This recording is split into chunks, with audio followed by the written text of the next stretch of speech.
আসসালামু আলাইকুম সম্মানিত ভিউয়ার্স, বিশ্বের যে প্রান্ত থেকে আমার ভিডিও দেখার সকলকে সালাম, শুভেচ্ছা, মুবারকবাদ জানাই।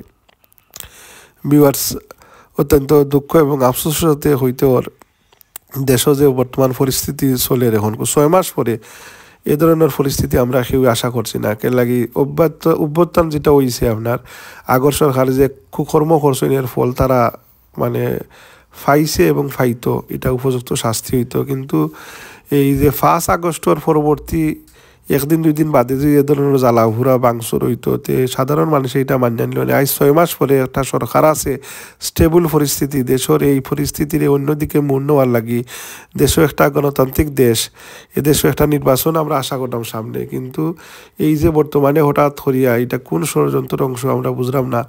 এই যে জ্বালাভুরা বাংসুর এগুলা তো আসলে দেশ আইন শৃঙ্খলা আছে বললে কোনো মানে প্রমাণ মিলে না। ইন্টারন্যাশনালি এটা আলাদা একটা ব্যাকফায়ার হইব। তো আসলে মানুষ হুজুকে চলে, আরও দুঃখ হুজুকে চললে অনেক মারা যারা। যাই হোক, দার্শনিক মুফতি ইব্রাহিম সাহেবের কিছু কথাবার্তা শুনকা, তাই তো স্বপ্নে অনেক কিছু জানো। কোরআনে কোথাও এই আযাবের নাম নাই। এমন এক সাংঘাতিক অকল্পনীয় আযাব নাজিল হয়েছে, সেই আযাবের নাম হলো সমন্বয়ক। এই আযাবটা আমি আগে দেখছি রে ভাই। এটা যে আযাব, পৃথিবীর কোন ইতিহাসে কোন কিতাবে কোরআনে কোথাও এই আযাবের নাম নাই। এমন এক সাংঘাতিক অকল্পনীয় আযাব নাজিল হয়েছে, সেই আযাবের নাম হলো সমন্বয়ক। पाकिस्तान खुद भूखा मर रहा है, अपनी पब्लिक को से ना डालो चुकी है, और उसकी मदद किस क्या करेगा। हमने फलस्तीनियों की मजलूम फलस्तीनियों की मदद ना कर सके हैं। हम IMF का कर्जा ले चुके हैं।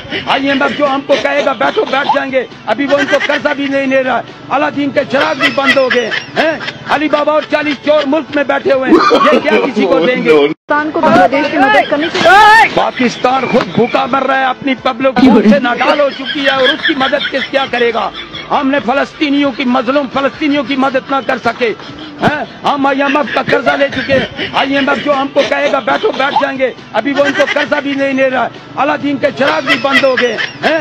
अली बाबा और 40 चोर मुल्क में